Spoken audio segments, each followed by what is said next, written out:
चलिए, good evening, नमस्कार, सभी को जय हिंद, सभी को गुड इवनिंग, सभी को जय हिंद। चलिए, आवाज वगैरह आ रही है? एक बार सभी लोग कमेंट कर दीजिएगा। आवाज आ रही है? तो दोस्तों, यहाँ पर देख सकते हैं डेली एक क्लास आपकी होती है, बेहतर क्लास होती है। हमने कहा कि कोई भी अगर लक्ष्य है तो उसको पाने के लिए आपको पहले से ही मेहनत करना पड़ेगा। जैसे कि आप डेली क्लास लेते हैं, डेली पढ़ते हैं, आपकी हिंदी बहुत ही बेस्ट आपकी हो चुकी है ना। ये आपका फल है, आप लोग मेहनत करते हैं डेली। फिर स्टार्ट करते हैं आज की सेशन को। पहला क्वेश्चन आपके सामने है और आपसे कह रहा है कि स वर्ण का जो उच्चारण स्थान होता है वो कहाँ से होता है। स वर्ण का जो उच्चारण स्थान है वो आपकी कहाँ से होता है, इसका आंसर इनमें से क्या हो जाएगा। चलिए, खुश रहिए भैया, इसे सफल बनाए। यहाँ पर देखा जाए तो स वर्ण का उच्चारण जो होता है वो किससे, तो आपके तालु, अर्थात जिसको ऑप्शन आ रहा है सी नंबर बिल्कुल राइट हो जाएगा। इसमें क्या होता है, जीभ के पिछले भाग का जो तालु है उससे स्पर्श हो जाता है। याद रखिएगा कि तालु में से जो आपका च वर्ग है ये भी आपका इसमें आपका आता है ना। और देखा जाए तो आपकी जो आपकी छोटी ई और बड़ी है ये भी आपके तालु में आती है, साथ में ये सा भी आपके इसमें आता है। बाकी मूर्धा में हमने बताया है टा वर्ग जो आपका आता है मूर्धा में आता है। कंठ में जो आपका होता है क वर्ग होता है। और दंत में जो आपका होता है वो कौन होता है, तो आपके सर्जिता वाला होता है, याद रखिएगा। क्लियर है। अगला क्वेश्चन दिया है, क्वेश्चन नंबर आपका 52 है और आपसे कह रहा है पगड़ी में से कौन सा शब्द आपका है। जय मां सरस्वती। चलिए, इसमें से पगड़ी शब्द जो आपका है कैसा है, तो कुछ शब्द ऐसे भी होते हैं जो आपके ही देश में उत्पन्न हुए हैं, है ना, अता पता नहीं चलता है। तो आप कहेंगे सर ये देश शब्द आपके हैं, है ना, जिनकी उत्पत्ति का मूल पता नहीं चलता कि ये आए तो कहाँ से आए हैं, है ना, नहीं पता चलता है, लेकिन प्रचलन में आपके चलने लगे हैं। तो ऐसे आपके होते हैं देशज, जैसे आपकी डिबिया हो गया, लोटा हो गया, है ना, जैसे पगड़ी शब्द आपका हो गया, जूता हो गया, खिड़की हो गया। ये पांचों ही शब्द आपके बहुत पूछे जाते हैं, इनको नोट कर लीजिएगा, पगड़ी, लोटा, डिबिया, खिड़की, जूता, है ना। अगला क्वेश्चन आपको बताना है, क्वेश्चन आपसे यहाँ पर दिया गया है कि आप बीती में समास क्या है। चलिए बताना है, आप बीती में समास पूछा है और आप बीती में समास क्या हो जाएगा। हमने कहा आप बीती दिया है, इसका मतलब ये हो जाएगा आप पर बीती, है ना। इसको तोड़ेंगे तो बनेगा आप पर बीती, है ना, आप पर बीती। इसका मतलब है कि यहाँ पर जो पर लगा है ये क्या है, विभक्ति है ना। और जिसमें विभक्ति का प्रयोग होता है वो आपका तत्पुरुष समास होता है। ऑप्शन नंबर आपका हो जाएगा सी नंबर, इसका आपका राइट हो जाएगा। यहाँ पर पूर्व पद जो दिया है वो क्या है, आप है ना। और गौड़ जो आपका देखा जाए तो आपका क्या हो जाएगा, है ना, यहाँ पर पूर्व पद आप, गौड़, और उत्तर पद जो आपका दिया है वो आपका बीती आपका ही, इसलिए आपका आंसर सी हो गया। अगला, निम्नलिखित में से कौन सा उपसर्ग आपका नहीं है। चलिए, कौन सा उपसर्ग आपका किस शब्द में या निम्नलिखित एक शब्द है जिसमें उपसर्ग नहीं लगा है। देखो, अपवाद में भी है, प्रभाव में भी है, पराजय में भी है, लेकिन ये ओढ़ना में देखा जाए तो आपका ना प्रत्यय, है ना। यहाँ पर देखा जाए तो ना प्रत्यय आ रहा है, अर्थात इसमें क्या लगा है, तो यहाँ पर आपका जो लगा है वो आपका प्रत्यय लगा है, याद रखिएगा, है ना। ऑप्शन आपका आएगा यहाँ पर बी नंबर आपका बन जाएगा। ठीक है, जय श्री राम, खुश रहिए, गुड इवनिंग। अगला क्वेश्चन दिया है, अंकित ने गाना गाया होगा, वाक्य जो है वो किस काल में। अंकित ने गाना गाया होगा, वाक्य जो है किस काल में। तो देखो यहाँ पर होगा शब्द दिया गया है ना। अब यहाँ पर वर्तमान काल होगा नहीं, भविष्य काल होगा नहीं, क्योंकि गाएगा ये तो है नहीं है, अनिश्चित मतलब नहीं है। आप कहेंगे सर इसका आंसर भी हो जाएगा भूतकाल में, आपका आंसर है राइट हो जाएगा, ये आपको हो जाएगा भूतकाल, इसका आंसर बनेगा। क्लियर हो जाएगा। और यहाँ पर पता ही नहीं है कि गाया है कि नहीं गाया है ना। अपादान कारक क्या होता है, तो अपादान में होता है से, वो भी कैसा, अलग के हिसाब से होता है, तो ऑप्शन आपका भी बनेगा। कैंची किस भाषा का शब्द बताना है। कैंची जो आपका है किस भाषा से आया है, कैंची। चलिए बताएगा, कैंची जो आया है किस भाषा का शब्द है। कैंची अरबी से तो आपका है नहीं है, ये आपकी तुर्की भाषा से है। किससे है, तो आपकी तुर्की भाषा, जिसका ऑप्शन है यहाँ पर राइट हो जाएगा, तुर्की भाषा आपका आंसर आपका बन जाएगा। ठीक है ना। यहाँ पर आगे बढ़ते हैं, क्वेश्चन दिया गया है, निम्नलिखित में से कौन सा शब्द है जो कि आधा तीतर आधा बटेर इस मुहावरे का सही अर्थ दर्शाता है। चलिए, आधा तीतर आधा बटेर इस मुहावरे का सही अर्थ क्या है, तो आधी आधी चीजों का साथ रखना नहीं होगा, बेमेल चीजों का सम्मिश्रण, बिल्कुल राइट आंसर हो जाएगा कि भैया आधा तीतर आधा बटेर, बेमेल चीजों का सम्मिश्रण, ऑप्शन नंबर आपका बनेगा बी नंबर बनेगा। क्या बात है, बड़े चेहरे में खुशी है आप लोगों में से, है ना। चलिए, क्या मिल गया है, जोड़ा खुशी हो आप लोग। देखो दिया है, अनुज शब्द को स्त्रीवाचक बनाना है, तो भैया किस प्रत्यय का आप प्रयोग करेंगे। अनुज को अगर आपको स्त्रीलिंग बनाना है तो कौन से प्रत्यय का प्रयोग कर सकते हैं। तो आप कहेंगे सर यहाँ पर अगर अनुज है तो इसमें बड़ा की मात्रा लगा दीजिए, अनुजा हो जाएगा, और अनुजा हो जाएगा तो ये आपका स्त्रीलिंग बनेगा, मतलब ऑप्शन नंबर आपका बी नंबर है, यहाँ पर राइट हो जाएगा, बी नंबर बनेगा। अगला है, इंद्रियों को वश में रखने वाले को क्या कहते हैं। चलिए, यहाँ पर बताना है कि भैया जो इंद्रियों को वश में रख लेता है ना, तो इंद्रियों को वश में रखने वाले को क्या कहते हैं, ये आपको बताना है। चलिए, इंद्रियों को वश में रखने वाले को क्या कहते हैं, यहाँ पर बताना है। और आपका जो आंसर इनमें से क्या है, बहुत अच्छे 60 नंबर है। यहाँ पर देखा जाए तो भैया इंद्रियों को बस में रखने वाले को बोलते हैं क्या, इंद्रिय जीत। क्या बनेगा, इंद्रिय जीत आपका हो जाएगा, याद रखिएगा, आसान आपका बी हो जाएगा, है ना। एक शब्द होता है जितेंद्रिय, है ना, क्या होता है, जितेंद्रिय, लेकिन ऑप्शन नहीं है तो इसके आंसर आप लगा रहे हैं। अगला है गायक शब्द का संविच्छेद करना है। गायक दिया है तो आप कहेंगे सर यहाँ पर देखा जाए बड़ा की मात्रा लगी है ना, और यहाँ पर जो मात्रा है आपका या भी आपको मिलेगा। हमने आपको ट्रिक बताया था कि बीच वाले अक्षर में अधिकतम आपको या मिलेगा, हो सकता है वह भी आपको मिले, है ना, और साथ में नॉर्मल मात्रा भी होगी। तो आप कहेंगे सर यहाँ पर 61 नंबर का जो ऑप्शन है वो राइट डी हो जाएगा, गय धन अक हो जाएगा। और यह है आपकी अयादी संधि। क्या है, आपकी अयादी संधि हो जाएगी। हमने कहा कि अयादी संधि में क्या होता है, तो ए की मात्रा, ए की मात्रा ए और ओ और साथ में अ होता है। इनके साथ कोई भी भिन्न स्वर आपका आ जाता है ना, तो भैया जब कोई भी भिन्न स्वर अगर आपको मिल जाता है तो क्या हो जाता है, अयादी संधि हो जाता है, याद रखिएगा। ठीक है, अगला है पाठशाला जो शब्द है कैसा है।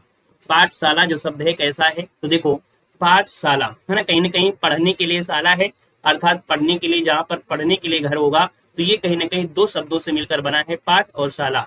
तो आपका जो आंसर हो जाएगा बी नंबर, यहाँ पर यौगिक शब्द आपका हो जाएगा। अगला क्वेश्चन दिया गया है, निम्नलिखित में से निश्चयवाचक सर्वनाम आपका कौन सा है। सर्वनाम की संख्या हमने आपको बताया था कितनी होती है, 11। अगर आपसे पूछे कि सर प्रकार कितने होते हैं, तो प्रकार अगर पूछे तो आपको बताना है 6, लेकिन अगर आपसे संख्या पूछे तब आपको बताना है कितने, 11 होते हैं। कितने होते हैं, 11 होते हैं। तो आप कहेंगे सर यहाँ पर जो आपका निश्चयवाची होते हैं वो आपके कौन होते हैं, यह और वह, है ना, क्या, यह और वह जो आपका है, यह और वह, ये निश्चय में होते हैं। ऑप्शन नंबर आपका सी वाला राइट हो जाएगा। हिंदी के प्रमुख ललित निबंधकार इनमें से कौन है। हिंदी के प्रमुख ललित निबंधकार जो कहा जाता है वो किसको कहा जाता है। चलिए, तो दोस्तों ये है आपके हजारी प्रसाद द्विवेदी, ठीक है, याद रखिएगा कि हिंदी के प्रमुख ललित निबंधकार जो हजारी प्रसाद द्विवेदी हैं, इनके निबंधों को ललित निबंध के रूप में यहाँ पर स्वीकार किया गया है। जैसे कुटज हो गया, है ना, याद रखिए हजारी प्रसाद द्विवेदी की रचना में कुटज बहुत पूछा जाता है, कुटज, है ना, तो ये क्या है, ललित निबंध आपका है, ललित निबंध बनेगा। अशोक के फूल हो जाएंगे, है ना, ये जो आपके अशोक के फूल हैं ये भी आपके इन्हीं के हैं, तो ऑप्शन नंबर आपका डी वाला राइट हो जाएगा। अगला है मन में उत्पन्न होने वाले अस्थिर मनोविकारों को क्या कहते हैं। अस्थिर दिया है, अर्थात ये ज्यादा देर तक नहीं रुकते हैं, कुछ ही समय के लिए आते हैं और फिर चले जाते हैं, तो भैया इनको कहते क्या है। यहाँ पर 65 नंबर का जवाब दीजिएगा। आप कहेंगे सर इसको बोलते हैं संचारी भाव, है ना, क्या बोलते हैं, इनको संचारी भाव कहते हैं, जिनकी संख्या कितनी होती है, 33 होती है। हमने कहा था 34वें नंबर का जो आपका संचारी भाव है आपका कौन है, तो आपकी छल है। क्या, जो छल है 34वें नंबर का है, और ये किसने कहा था, ये कवि देव ने कहा था, हाँ कौन है, तो जो कवि देव हैं इन्होंने कहा कि 34वां रस मानते हैं जिसको छल को मानते हैं। अगला है वाक्यांशों अथवा वाक्यों को जोड़ने का जो कार्य करता है वो कौन करता है। देखिए कोई वाक्यांश हो या वाक्य हो, इनको जोड़ने का जो कार्य करेगा वो इनमें से कौन करेगा।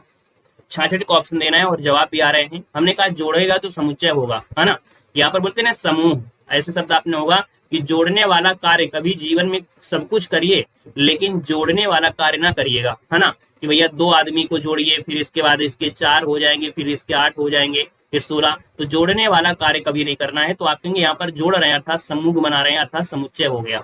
आगे बढ़िएगा, क्वेश्चन दिया गया है, कह रहे हैं नहीं पराग नहीं मधुर मधुर नहीं विकास यही काल अली कली। हमने कहा था जब कली शब्द आ जाता है, कांटे शब्द आपके आ जाते हैं, हमेशा क्या होता है आपका अन्युक्त अलंकार आपका होता है। ये चीज आपको बताया है, अली कली कांटे शब्द होते हैं तो आपके अन्युक्त अलंकार होते हैं। बाकी और अच्छे से हमने यहाँ पर डिस्क्राइब करना है तो आप कर सकते हैं, कोई दिक्कत आपका यहाँ पर नहीं है, है ना, क्लियर है। यहाँ पर आगे बढ़िएगा, क्वेश्चन आपसे अगला पूछा गया, इनमें से कौन सा शब्द है जो आपका शुद्ध है। अभिव्यक्ति, ये तो गलत आपका है, अभिव्यक्त, अभिव्यक्त यहाँ पर देखा जाए तो ऐतिहासिक भी गलत दिया है, उपयुक्त भी गलत दिया है। आप कहेंगे सर डी नंबर हो जाएगा। कवित्री बिल्कुल सही लिखा है ना, इस सेंटेंस में जो कवित्री दिया है वो आपका बिल्कुल सही हो जाएगा। अगला है, ये जो आपका चिन्ह दिया है क्या दर्शा रहा है। ये जो आपका चिन्ह है, ये विराम चिन्ह जो आपके है ना, जो चिन्ह है वो आपका कौन सा है। आप कहेंगे सर ये जो चिन्ह आपका है ना, ये आपका उद्धरण चिन्ह है। उद्धरण चिन्ह है, विस्माद ये आपका है, विस्माद बनेगा, है ना, यहाँ पर दिया तो है डी नंबर, इसको हटाइए यहाँ पर डी लगाइए, क्योंकि यहाँ पर क्या है जब ऐसे लगा होता है तो आपका होता है विस्माद, तो ऑप्शन नंबर क्या बनेगा, यहाँ पर डी हो जाएगा, विस्मयात बन जाएगा। अगला है लक्ष्य शब्द के दो अर्थ बताइएगा, है ना। लक्ष्य तो आप कहते हैं कि आपका उद्देश्य क्या है ना। लक्ष्य लगाइए, सीधा आपको गोल पर निशाना मारना है। आप कहेंगे सर उद्देश्य हो गया, निशाना हो गया, ऑप्शन नंबर आपका बन जाएगा, सी नंबर आपका बन जाएगा। अगला है सौंदर्य और प्रेम के कवि किसे कहते हैं। सौंदर्य और प्रेम के जो कवि कहा जाता है वो किसको कहते हैं, आपको बताना है। चलिए, तो रामधारी दिनकर है, जयशंकर प्रसाद होना चाहिए कहीं ना कहीं। हाँ देखो दिया है जयशंकर प्रसाद, याद रखिएगा जयशंकर प्रसाद को सौंदर्य और प्रेम के कवि आपको कहा जाता है। कभी कभी ऐसा भी होता है कि जयशंकर प्रसाद ना मिले तब आपको दिनकर को लगा देना है, लेकिन याद रखिए मिलेगा जरूर, है ना, क्योंकि ये जयशंकर प्रसाद को कहा जाता है। क्योंकि एक आध जगह यहाँ पर ए नंबर भी दिया था, लेकिन याद रखिए जयशंकर प्रसाद आपका आंसर है, राइट हो जाएगा, है ना। अगला क्वेश्चन दिया गया है कि निम्नलिखित में से अशुद्ध वाक्य का चयन करना है। पेड़ पर मैना बैठी है, मोहित गेहूं पिसवाने चक्की पर गया, निर्दयी व्यक्ति से मित्रता नहीं करनी चाहिए, उसके घर के पास एक मिठाई की दुकान है। तो भैया एक मिठाई की दुकान नहीं होती है ना, मिठाई की एक दुकान होती है। आप कहेंगे सर यहाँ से इसको हटा दीजिए और आपका आंसर यहाँ पर मिल जाएगा, राइट हो जाएगा, ठीक है ना। अगला क्वेश्चन दिया गया है यशोदा शब्द में कौन सी संधि है। देखो दिया गया है, यहाँ पर दिया है यशोदा। हमने कहा था कि भैया ये जो आपका उ की मात्रा है, एक रूल होता है आपकी विसर्ग संधि में कि ओ को हटाना है और विसर्ग आपको लगाना है। तो यहाँ पर आप कहेंगे सर ये आंसर सी हो जाएगा विसर्ग संधि। जब आप इसको लगाएंगे तो बनेगा क्या, यहाँ बनेगा यशा और बनेगा यहाँ पर दा हो जाएगा, कहेंगे सर इसका आंसर सही हो जाएगा। अगला है निम्नलिखित में से रूढ़ शब्द आपका कौन सा है। रूढ़ शब्द मतलब जिसका हम खंडन नहीं कर सकते हैं, है ना, खंडन नहीं कर सकते और खंडन कर दिया तो अर्थ नहीं निकलेगा। देखो यहाँ पर वी धन ज्ञान हो जाएगा, राजपुत्र हो जाएगा, चौपाई भी है, लेकिन सरल की अगर हम बात करते हैं इसको आप लोग नहीं तोड़ सकते। अगर तोड़ने का प्रयास भी किया तो फिर एक का अर्थ निकलेगा नहीं यहाँ पर, है ना। तो आप कहेंगे सर सरल जो आपका है ये रूढ़ हो जाएगा। अगला क्वेश्चन यहाँ पर दिया है और आपसे कह रहा है कि श्रव्य काव्य के अंतर्गत आप क्या आते हैं। श्रव्य काव्य, श्रव्य मतलब होता है सुनना, तो ये क्या बताइएगा, सुनना जो आपका दिया है यहाँ पर श्रव्य मतलब हो गया सुनना। तो आप लोग क्या सुनने में क्या नाटक को सुनते हैं, नहीं सुनते, नाटक को सुनते हैं, नहीं सुनते हैं। प्रहसन मतलब हंसने वाली चीज यहाँ पर नहीं है, लेकिन अगर बात करें कहानी सुनते हैं, कविता सुनते हैं, आप कहेंगे ऑप्शन बी नंबर बिल्कुल झोंक दीजिएगा, है ना। कौन, ऑप्शन नंबर आपका बी बन जाएगा। अगला है चपला का पर्यायवाची क्या होता है।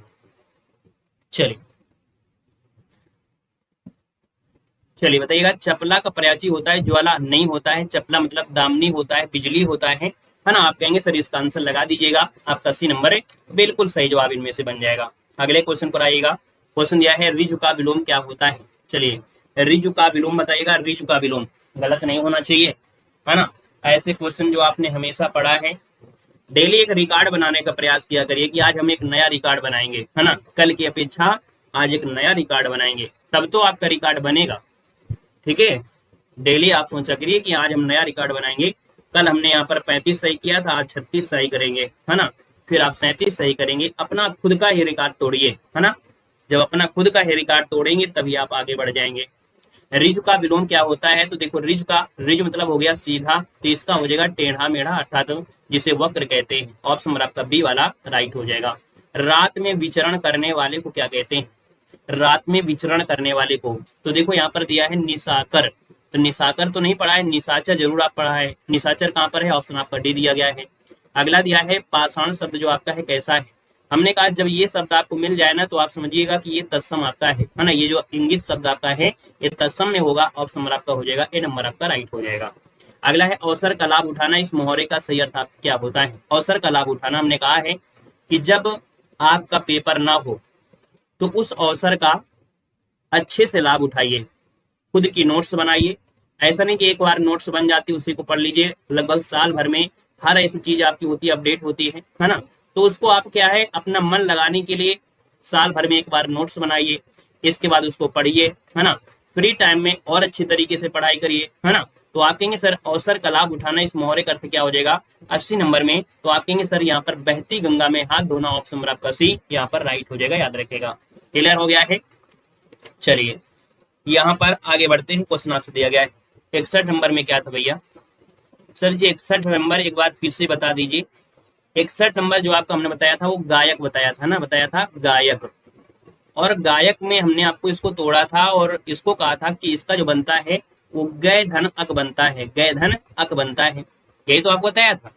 तो इसमें जो आपकी मात्रा है वो कौन सी है, अय की मात्रा है, और अय की मात्रा के साथ भिन्न स्वर कौन आ गया है, यहाँ पर आ गया है, और ये जो आपको मिल जाता है तो क्या बन जाता है, आय बन जाता है। क्या बन जाता है, आय बन जाता है।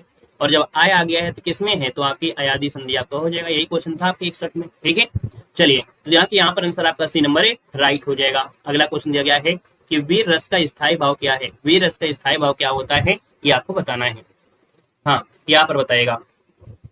इंद्रियों को जीत लिया, हमने कहा था कि इंद्रियों को जीत लिया है उसको आप लोग जितेंद्रीय कहते हैं। क्या कहते हैं, जितेंद्रिय कहते हैं। उसमें आपका ये लिखा नहीं था, वो उसमें बोल दिया था इतेंद्रिय दिया था, मतलब इंद्रजीत, इंद्र से रिलेटेड था, उसमें मात्रा की गड़बड़ी थी, याद रखेगा। ठीक है ना, बाकी आपको बता दिया था कि जितेंद्रिय आपका होता है इंद्रियों को जीतने वाला, और जिसने इंद्र को जीत लिया उसको बोलते हैं इंद्रजीत कहते हैं। ठीक है, अगला है वीर रस का स्थायी भाव क्या है। तो वीर रस का स्थायी भाव क्या होता है, उत्साह होता है।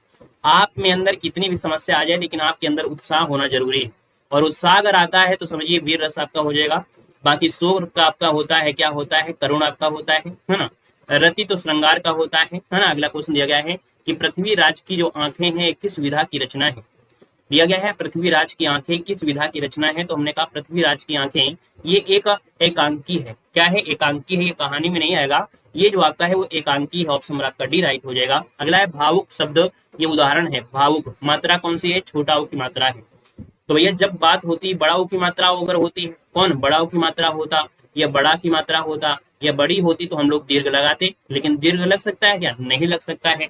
और जब नहीं लग सकता है तो दूसरी की ओर ध्यान दीजिएगा। तो ये आपका छोटा ऊ की मात्रा, देखो हमने बताया था बीच में या शब्द मिल सकता है और वह शब्द मिल सकता है ना। और छोटे छोटे मात्रा भी आपको देखने को मिलेंगे। तो ये हो गया आपके अयादी संध हो गया है। क्योंकि अगर इसको आप तोड़ते हैं, भावुक को अगर आप तोड़ते हैं तो कैसे तोड़ पाएंगे, आप कहेंगे इसको तोड़ने से बनेगा भव धन अग। क्या बनेगा, यहाँ पर इसको तोड़ेंगे तो बनेगा भव, और साथ में क्या बनेगा, उक बनेगा। भव धन उक आपका बन जाएगा। अब आप कहेंगे सर औ की मात्रा आपकी दी गई है और आपका छोटा ऊ दिया गया है, दिया गया है कि नहीं दिया गया है। तो इस प्रकार से हो जाएगा आबू। क्या हो जाएगा, आबू बन जाएगा। इसलिए आपका हो जाएगा डी नंबर हो जाएगा। क्लियर है, वेरी गुड। अगला दिया गया है यहाँ पर क्वेश्चन, और आपसे क्या कह रहा है इसको देखना है। तुमने कैसा शब्द आपका दिया है ना। क्या दिया है, तुमने दिया है, और ये कैसा शब्द आपसे दिया गया है ये आपको बताना है। तो भैया देखा जाए तो आपका तुमने शब्द आपका होता है मध्यम पुरुष में होता है। जैसे कि आपने पढ़ा है यू पढ़ा होगा, यू योर्स जो होता है ना, ये आपका आंसर हो जाएगा आपका मध्यम पुरुष आपका हो जाएगा। और उत्तम पुरुष में आपका होता है मैं होता है, और आपका हम होता है। अन्य पुरुष में आपके क्या होते हैं, ही सी इट नेम जो आपके पढ़े होंगे वो आपके होते हैं। अगला है प्री प्रवास किसकी रचना है। प्री प्रवास रचना है वो आपका आंसर क्या होगा 85 में। हमने कहा प्री प्रवास दिया, वो प्री प्रवास की अगर बात कर लेते हैं तो यहाँ पर आंसर आपका हो जाएगा क्या, तो आप कहेंगे सर यहाँ पर जो आंसर आ रहा है 85 नंबर में वो आपका बी हो सकता है ना। क्या हो जाएगा, बी नंबर हो जाएगा। प्री प्रवास अयोध्या सिंह उपाध्याय हरियौत के द्वारा है। यहाँ पर आंसर नंबर आपका बी जिसका आ रहा है बिल्कुल सही जवाब हो जाएगा, है ना। हिंदी खड़ी बोली का प्रथम महाकाव्य आपका है, याद रखिएगा इसमें विरह काव्य है ना। हिंदी खड़ी बोली का प्रथम महाकाव्य भी है और ये विरह काव्य है इसमें। अगला है निम्नलिखित में से मिश्र वाक्य का चयन करना है। देखो हमने कहा था मिश्र वाक्य को मिक्स बोल देते हैं, और मिक्स तभी होगा जब हटा नहीं सकते हैं। देखो यहाँ पर दिया है और शब्द, तो आप कहेंगे इसको भी हटा दीजिए और इसको भी हटा दीजिएगा, है ना। लेकिन अगर बात करें जब अनीता गाएगी तभी सुजीता नाचेगी, तो भैया जब तक गाएगी नहीं तब तक वो नाचेगी नहीं, है ना। तो यहाँ पर आप कहेंगे सर ये जो ऑप्शन दिया गया है जब तब, है ना। और एक शब्द होता है कि, ये भी शब्द आपको मिलता है। हमने कहा था कि भैया जो शब्द आपको मिलता है ना, यहाँ पर ज से बने हुए शब्द आपको मिलते हैं, ये आपको इस संबंध को बता दे लगते हैं। तो जब अनीता गाएगी तभी सुजीता नाचेगी। यहाँ पर अगला है कि अंजलि बहुत थोड़ा भोजन करती है। अंजलि बहुत थोड़ा भोजन करती है, वाक्य में से क्रिया विशेषण आपको बताना है ना। क्रिया विशेषण जैसे होता है ना धीरे धीरे, क्या होता है धीरे धीरे शब्द क्या है, ये क्रिया विशेषण आपका है। तो अंजलि तो आपका हो नहीं सकता है, भोजन तो आपका हो नहीं सकता है, और करना ये क्या है, तो ये तो आपका क्रिया हो जाएगी, है ना। लेकिन पूछा गया है क्रिया विशेषण, तो कहीं ना कहीं यहाँ पर देखो बहुत थोड़ा, थोड़ा है लेकिन बहुत थोड़ा है। तो आप कहेंगे सर इसका आंसर आपका बी नंबर लगा दीजिएगा, बहुत थोड़ा, है ना। देखो थोड़ा है लेकिन बहुत थोड़ा है, इसलिए आप कहेंगे इसका आंसर आपका बी चला जाएगा, ठीक है ना। अगर बहुत थोड़ा होता तो भी कोई दिक्कत नहीं है, यहाँ पर अगर बहुत थोड़ा होता तो भी कोई दिक्कत नहीं है। अगला है खंड काव्य में किसका वर्णन होता है। देखो खंड काव्य है और इसमें वर्णन जो होता है वो किसका होता है, मानव जीवन के एक भाग का चित्रण होता है खंड काव्य में, ठीक है ना। खंड काव्य में मानव जीवन का एक भाग का वर्णन होता है, चित्रण होता है। वहीं पर जो महाकाव्य होता है तो उसमें संपूर्ण जो आपके होते हैं उन सब के जीवन पर फोकस होता है। अगला दिया है कि 99 के फेर में पढ़ना इस मोहरे का अर्थ क्या है 89 नंबर में। 99 के फेर में पढ़ना मतलब क्या होता है, किसी कार्य को पूरा न करना गलत हो जाएगा, वास्तविकता से भिन्न स्थिति गलत हो जाएगा, अनुभवहीन होना गलत हो जाएगा, धन संग्रह की चिंता में पढ़ना, है ना। याद रखिए इसका आंसर आपका डी हो जाएगा, धन संग्रह की चिंता में पढ़ना या तो हो जाएगा 99 के फेर में पढ़ना, ऑप्शन आपका डी वाला राइट हो जाएगा। अगला दिया है विशेषण किसकी विशेषता बताता है। ये जो विशेषण होता है वो किसकी विशेषता बताता है। आप कहेंगे सर विशेषण जो जिसकी विशेषता, विशेषण जिसकी विशेषता बताता है, तो ये जब बोल दिया है सीधा सीधा कि विशेषण जिसकी विशेषता, हमने कहा जैसे कुत्ता क्या है, काला है ना, क्या कुत्ता, जो कुत्ता है वो कैसा है, काला है। यहाँ पर काला क्या है, तो आप कहेंगे विशेषण है। विशेषता किसकी बताई जा रही, कुत्ते की, तो आप कहेंगे सर ये तो विशेषण आपको हो गया है, ये नंबर आपका राइट हो जाएगा। प्राविशेषण नहीं है लल्ला, ये प्राविशेषण नहीं है। प्राविशेषण होता है कुत्ता बहुत काला है। अगर बोले कि भैया विशेषण की विशेषता बताए तब ये आपका बहुत होता है, लेकिन यहाँ पर कह रहा है कि विशेषण जिसकी विशेषता बता रहा है, अर्थात ये कुत्ते के बारे में बता रहा है ना, कि कुत्ता काला है। अगला क्वेश्चन आपसे दिया गया है, गुड इवनिंग भैया, गुड इवनिंग। उद्धत का विलोम शब्द इनमें से पूछा गया है। तो उद्धत का विलोम क्या होता है, जैसे उदंड बालक होता है ना, तो कहते हैं बड़ा सीधा साधा है, बड़ा विनीत है, आप कहेंगे ऑप्शन नंबर आपका डी हो जाएगा। ठीक है, अगला क्वेश्चन आपसे दिया गया है, छमाही में कौन सा समास है। छमाही में समास पूछा है, और छमाही की अगर हम बात करते हैं तो आप कहेंगे सर 6 माह हो जाएगा, जो कि संख्यावाची हो जाएगा। क्या हो जाएगा, संख्यावाची बनेगा। और संख्यावाची होता है कौन, तो आप कहेंगे सर यहाँ पर आपका होता है द्विगु समास होता है। कौन होता है, यहाँ पर द्विगु समास होता है। आप कौन सा लगाना है, बी नंबर है, याद रखिए द्विगु समास आपका बी हो जाएगा। समुद्र में आग लगने वाली, है ना, समुद्र में लगने वाली आग को क्या कहते हैं, तो हमने कहा समुद्र में आती है बाढ़, वैसे आती नहीं है फिर भी आती है, क्योंकि ग्लेशियर जब पिघलेंगे तो कहीं ना कहीं बाढ़ तो आएगी आएगी। बहुत ऐसे आपके द्वीप है जो डूब जाते हैं, तो आप कहेंगे सर बड़वाग्नि हो जाएगा, बड़वाग्नि, है ना। पेट में अगर आग लग जाती है तो भैया पेट में आग ऐसे नहीं लगेगी, जब आप तीखा खा लेते हैं, है ना, बतासे खा लेते हैं तब होता है। वहीं पर दानव लोग रहते हैं जंगल में, कहाँ रहते हैं, जंगल में, अर्थात जंगल में लगने वाली आग को दावानल कहते हैं। भाव और मनोविकार किसकी रचना है, भाव और मनोविकार जो रचना है वो किसकी है, ये रामचंद्र शुक्ल की रचना हो जाएगी। ऑप्शन नंबर आपका बनेगा बी नंबर आपका राइट हो जाएगा, है ना। मतलब ये मनोविश्लेषणात्मक पर आधारित है, बी नंबर। अगला क्वेश्चन दिया गया है कि काव्य के शोभा कारक धर्म किसे माना जाता है। काव्य के शोभा कारक जो धर्म है वो किसको मानते हैं, तो काव्य की शोभा बढ़ाने वाले शब्दों को अलंकार कहते हैं। आप कहेंगे सर ऑप्शन नंबर आप सी वाला बिल्कुल लगा दीजिएगा, बी नंबर आपका सी नंबर हो जाएगा अलंकार।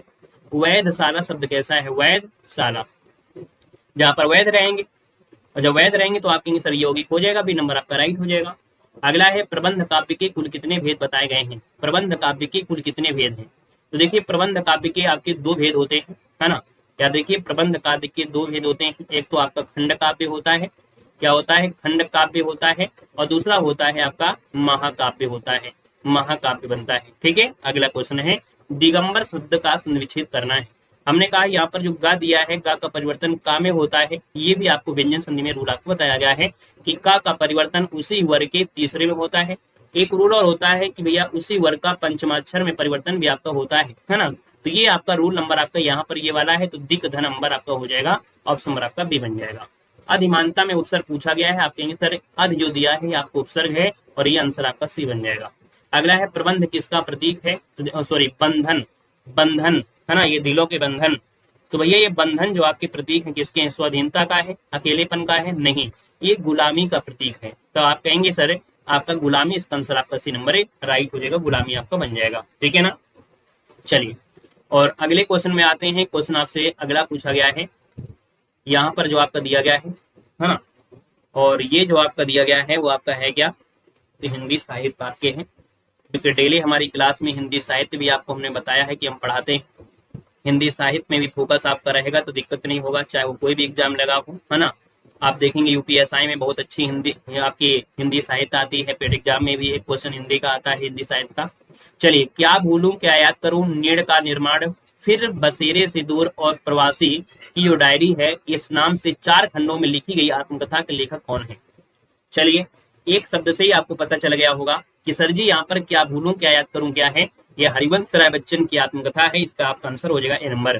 तो याद रखिएगा, क्या भूलूं याद करूं, नीड़ का निर्माण, फिर बसेरे से, है ना, बसेरे से दूर, प्रवासी की डायरी, नाम से 4 खंडों में लिखी गई आत्मकथा, ये आपके हरिवंश राय बच्चन हो जाएगा। हिंदी गद्य का जो जन्मदाता कहा जाता है, माना जाता है, किसको मानते हैं, हिंदी गद्य का जन्मदाता। हिंदी गद्य का जो जन्मदाता मानते हैं किसको, गद्य, पद्य की नहीं बात हो रही है, गद्य की बात हो रही है। और गद्य में आएंगे कौन, तो आपकी भारतेंदु हरिश्चंद्र आ जाएंगे, है ना। ऑप्शन नंबर आपका बनेगा यहाँ पर सी। अगर आपका आ रहा है तो बिल्कुल सही जवाब हो जाएगा, क्योंकि यहाँ पर बात हो रही है हिंदी गद्य की बात हो रही है। ठीक है, चलिए अगले क्वेश्चन को आते हैं। क्वेश्चन आपसे अगला पूछा गया है और आपसे कह रहा है कि नाट्य शास्त्रों का अमान्य रस कौन सा है। नाट्य शास्त्रों में अमान्य रस अर्थात नाट्य शास्त्र में इस रस की कोई वैल्यू नहीं है, नाट्य शास्त्र में इसको लिया ही नहीं गया है। कहते हैं नाटक में अगर ये होगा तो हमें नाटक करने में मजा नहीं आएगा, है ना। तो भैया नाट्य शास्त्र में अद्भुत भी होता है, याद रखिएगा, करुण भी होता है, विभत्स होता है, लेकिन शांत रस आपका नहीं होता है। तो आपके लिए ऑप्शन नंबर आपका बी हो जाएगा। नाट्य शास्त्र में जो भरत मुनि है उन्होंने कहा है कि हम शांत रस को नहीं लेते हैं, मात्र 8 रसों को ही लिया है। कामायनी के अंतिम सर्ग का शीर्षक बताना है। आपका आंसर 20 में क्या हो जाएगा, ये बताना है। हमने कहा था कामायनी में 15 सर्ग आपके होते हैं, है ना। और ये जो स्टार्टिंग होता है वो किससे होता है और अंतिम सर्ग आपका है क्या, है ना, ये आपको बताया है। उम्मीद है कि आज आप लोग नाक नहीं कटाएंगे, क्योंकि जो चीज आपको पढ़ा दी गई है उसमें से गलतियां नहीं होना चाहिए। हमने कहा कामायनी का अंतिम सर्ग, तो हमने कहा था इसमें 15 सर्ग होते हैं। 15 में पहला जो होता है वो क्या होता है, चिंता होती है ना। जैसे आप लोग हैं पढ़ाई करेंगे तो स्टार्टिंग पॉइंट होती है चिंता कि आपको जॉब मिले। जब आपको जॉब मिल जाएगी तो आपको आएगा आनंद, क्या आएगा, आनंद आएगा। तो ऐसे याद रखिएगा कि सबसे पहले चिंता होती है, फिर आपका आनंद होता है। तो आपके लिए आंसर लगा दीजिएगा यहाँ पर सी नंबर। अब ये क्वेश्चन आपको बिल्कुल आसान हो गया होगा। अगला क्वेश्चन यहाँ पर दिया गया है कि भैया रामचरितमानस में सुंदर कांड के पहले और बाद में आने वाले कांडों में से कौन सा क्रम संयोजन है। तो भैया देखा जाए कभी कभी ऐसे भी क्वेश्चन आपके आ जाते हैं जिसको आप लोग इग्नोर कर देते हैं, है ना। आप लोग, बहुत लोग ऐसे होंगे जो कि इग्नोर किए होंगे। तो हमने कहा था कि इसको इग्नोर ना करिए, बिल्कुल आपको क्रम से याद रख लीजिएगा। याद रखिए सबसे पहले तो आपका बाल कांड आता है, बाल कांड के बाद कौन आता है, आपका अयोध्या कांड आता है, अयोध्या कांड के बाद फिर कौन आता है, अरण्य कांड आता है ना। अरण्य कांड के बाद सुंदर कांड आता है, सुंदर कांड होता है। इसके बाद किष्किंधा कांड आपका होता है, किष्किंधा के बाद लंका कांड आपका होता है। इसके बाद उत्तर कांड आपका होता है, उत्तर कांड आपका आता है ना। तो आप कहेंगे सर बाल कांड जो है वो सबसे बड़ा है और किष्किंधा कांड क्या है, वो आपका सबसे छोटा कांड है ना। रामचरितमानस में बाल कांड में राम जी के जन्म से लेकर उनके विवाह तक की घटना बताया गया है। तो हमने कहा यहाँ पर जो आपका आया है किष्किंधा कांड, कह रहा है सुंदर कांड के पहले, तो सुंदर कांड के पहले आपका आता है अरण्य कांड, क्या आता है, अरण्य कांड। फिर कह रहा है कि भैया यहाँ पर दिया गया है कि सुंदर कांड के पहले और सुंदर कांड के बाद, है ना। तो इसके बाद आता है किष्किंधा कांड, अरण्य कांड और किष्किंधा कांड। अगर ऐसा ऑप्शन दिया है तो देखिए, नहीं तो क्रम के अनुसार सजा दीजिएगा, आंसर तो आपको मिल ही जाएगा। देखिए ये वाला हो जाएगा किष्किंधा कांड और फिर लंका कांड। क्यों, क्योंकि अरण्य कांड यहाँ पर दिया है, लेकिन यहाँ पर उत्तर कांड दिया है जो कि आपका लास्ट में दिया गया है ना, ये लास्ट में दिया गया है, तो ये आपका नहीं हो सकता है। ध्यान दीजिएगा कि भैया आपको ऑप्शन देखना है कि ये वाला तो ठीक है अरण्य कांड आपने किया, लेकिन ये बताइएगा कि यहाँ पर जो उत्तर कांड है ये तो सबसे लास्ट मिला है, ये लंका कांड के बाद आ रहा है। और जब लंका कांड के बाद आ रहा है तो आप इसको थोड़ा सही करेंगे, इसको हटाइए। अब दूसरे ऑप्शन को देखिएगा, जब अरण्य कांड नहीं है तो यहाँ पर किष्किंधा कांड और उसके बाद पास में लंका कांड, ये आपका आंसर बेस्ट आपका हो जाएगा। बाकी सही क्रम क्या है वो आपको हमने बता दिया है, ठीक है ना, क्लियर है। अगला क्वेश्चन दिया गया है, कह रहा है मिथिलेश कुमारी किन्हें कहते हैं। मिथिलेश कुमारी किन्हें कहा जाता है बताइएगा। मिथिलेश कुमारी जो कहते हैं भैया वो किसे कहते हैं आपको बताना है। हमने कहा मिथिलेश कुमारी कहते हैं सीता जी को कहा जाता है ना, ऑप्शन आपका बी हो जाएगा। अगला दिया गया है रीत काल के कवि नहीं है। रीत काल के कवि, कवि वृंद तो आपके है ही हैं, यहाँ पर गुरु गोविंद सिंह आपके हैं, बख्शी हंसराज भी हैं, लेकिन जो आपके नाथूराम शंकर है, नाथूराम शंकर जो आपके हैं आधुनिक काल के हैं। कहाँ के हैं, तो आपके आधुनिक काल के हैं, याद रखिए आधुनिक काल आपका बन जाएगा, ठीक है। अगला है कि संत काव्य और सूफी काव्य में असमान तत्व क्या है। तो देखो यहाँ पर सूफी, यहाँ पर देखा जाए सूफी काव्य और संत काव्य में सामंत का विरोध लोगों ने किया था, मानवीय समानता है ही है, निर्गुण उपासना भी किया है, लेकिन जो दिया है प्रबंध शैली, यही इसमें से क्या है असमान तत्व आपका है, इसमें समानता आपकी नहीं है। आपको आंसर लगाना है बी नंबर। फणीश्वर नाथ रेणु संबंध सही प्रदेश का नाम बताना है, अर्थात जो आंचलिक उपन्यासकार है आपके फणीश्वर नाथ रेणु, ये कहाँ के हैं, याद रखिएगा ये आपके बिहार के अररिया से आपके हैं, इसका आंसर आपका बी हो जाएगा राइट। अगला दिया गया है कि हिंदी साहित्य में जीवनी साहित्य का जो प्रारंभ है वो कौन से युग से आपका हुआ था। चलिए बताएगा कि हिंदी साहित्य में जो जीवनी साहित्य है इसका जो प्रारंभ हुआ है वो आपकी किस युग से हुआ है, जीवनी के बारे में दिया है। और अगर हम बात करें जीवनी, तो जीवनी आपका हो जाएगा जो भारतेंदु युग आपका है, याद रखिए इसका आंसर आपका बनेगा 26 नंबर का ऑप्शन से हो जाएगा भारतेंदु युग बनेगा। अगला है इंदिरापति किसे कहा जाता है? चलिए बताइएगा। इंदिरा के जो पति है तो आप कहेंगे सर ये आपके कुबेर हो जाएंगे। याद रखिए इसका आंसर आपका सॉरी माफ करिए, इंदिरापति जो कहते हैं वो विष्णु को कहते हैं, अर्थात इनकी जो पत्नी है उनको बोलते हैं इंदिरापति कहते हैं। आपका आंसर हो जाएगा सी नंबर। नेक्स्ट क्वेश्चन दिया गया है, निम्नलिखित में से किस कवि ने अधिकांश कविताएं ब्रजभाषा में लिखा है? हमने कहा ब्रजभाषा में रहीम तो आपके होंगे नहीं, लेकिन सूरदास जरूर हो जाएगा, है ना। इन्होंने जो गुणगान किया है वो भगवान कृष्ण के गुणगान किया है, और भगवान कृष्ण जो आपके कहां से हैं तो आप कहेंगे ब्रजमंडल से थे, अर्थात आपकी ब्रजभाषा से आपका आंसर बन जाएगा। ठीक है। अगला क्वेश्चन है, सितारे हिंद के लेखक आपके हैं वो कौन है? सितारे हिंद किस लेखक का उपनाम आपसे पूछा गया है? सितारे हिंद क्या हो जाएंगे? राजा शिव प्रसाद सितारे हिंद हो जाएंगे। ऑप्शन नंबर आपका बी बन जाएगा। अगला दिया गया है कि अमृता प्रीतम किस भाषा की साहित्यकार हैं? अमृता प्रीतम जो है वो किस भाषा की साहित्यकार हैं? तो भैया ये आपकी पंजाबी भाषा से हैं। किसे हैं? पंजाबी भाषा से है अमृता प्रीतम। अगला है खड़ी बोली का प्रथम महाकाव्य कौन सा है? क्वेश्चन नंबर आपका 31 है कि खड़ी बोली का जो प्रथम महाकाव्य है आपका इनमें से कौन हो जाएगा? और भैया इस क्वेश्चन का जवाब कितने लोग हैं जो आप लोग चैलेंज के साथ दे सकते हैं? इस क्वेश्चन का सही आंसर आपका जो बनेगा वो राइट क्या होगा? कमेंट बॉक्स में कमेंट करके आपको बताना होगा। ठीक है ना? क्लियर है? क्लास कैसी लगी एक बार सभी लोग कमेंट कर दीजिएगा, जितने भी साथी यहाँ पर जुड़े हैं। क्लास कैसी लगी? पढ़ने में आनंद आया कि नहीं आया? बिल्कुल आपका रिवीजन आपका हो रहा है ना। यहाँ पर बेहतर तरीके से आपके देखिए रिवीजन आपका हो रहा है। हमने कहा कि ऐसे रिवीजन आपको जीके में भी करना है। फिर आज के लिए इतना रखते हैं। गुड नाइट, शुभ रात्रि, सभी को धन्यवाद।